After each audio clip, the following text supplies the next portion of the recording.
మౌనంగానే ఎదగమని మొక్క నీకు చెబుతుంది.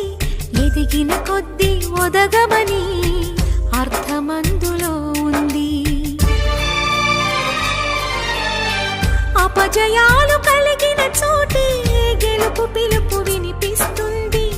ఆకులన్నీ రాలిన చోటే కొత్త చిగురు కనిపిస్తుంది.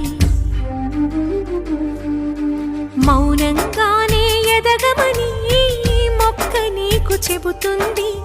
ఎదిగిన కొద్దీ ఒదగమని అర్థమందులో ఉంది. అపజయాలు కలిగిన చోటే గెలుపు పిలుపు వినిపిస్తుంది.